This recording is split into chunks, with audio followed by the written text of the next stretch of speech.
मथुरा का राजा कंस अपनी बहन देवकी से बहुत प्रेम करता था। देवकी की शादी वसुदेव से हुई।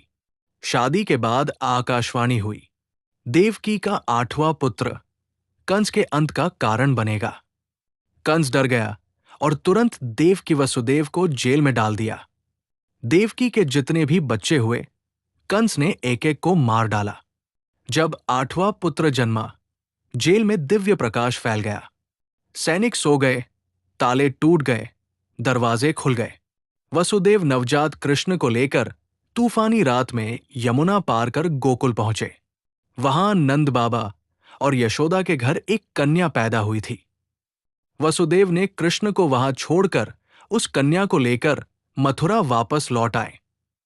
सुबह कंस ने लड़की को मारने की कोशिश की, लेकिन वो हवा में उड़कर देवी स्वरूप में प्रकट हुई और बोली, तुझे मारने वाला जन्म ले चुका है। कंस भयभीत हो गया। कृष्ण यशोदा मैया के लाडले बनकर बड़े हुए। उनकी बाल लीलाएं पूरे गोकुल में प्रसिद्ध थी। कृष्ण अपने दोस्तों के साथ गली गली घूमकर मटके फोड़कर माखन खा लेते। गोपियां उनसे नाराज भी होती और उनके प्यार में हंस भी देती। कृष्ण और बलराम गायों के साथ जंगलों में जाते, बांसुरी बजाते और सबको आनंद देते। कंस ने कई राक्षस कृष्ण को मारने भेजे। पूतना, दूध पिलाने वाली दैत्यनी, तृणावर्त, तूफान राक्षस, बका और अघासुर, लेकिन कृष्ण ने सभी का संहार कर दिया। यमुना में रहने वाला नाग कालिया लोगों को बहुत कष्ट देता था। कृष्ण नदी में कूद पड़े और उसके फन पर नृत्य करने लगे। आखिरकार कालिया ने हार मान ली और कृष्ण ने उसे जाने दिया। इसलिए कृष्ण को कालिया मर्दन कहा जाता है।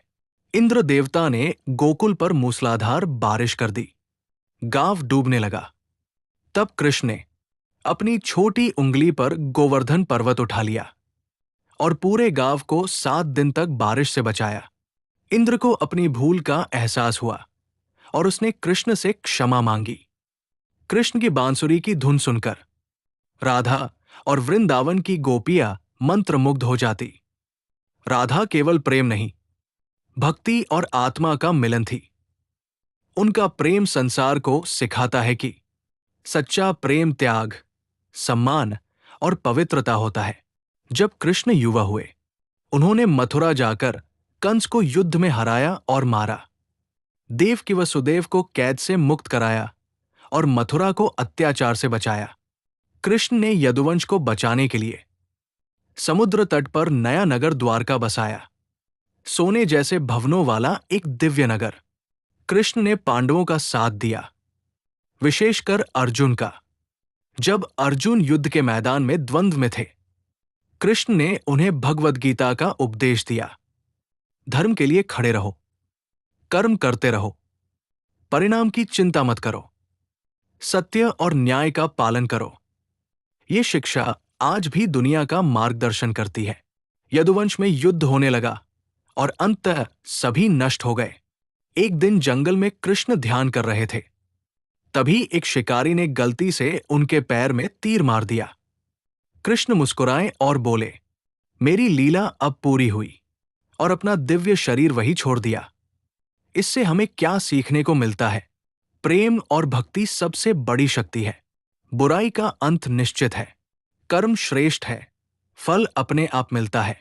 सत्य, धर्म और न्याय का मार्ग ही सही है। ईश्वर हमेशा भक्तों की रक्षा करते हैं। ऐसी ही वीडियो देखने के लिए हमारी चैनल को सब्सक्राइब करें।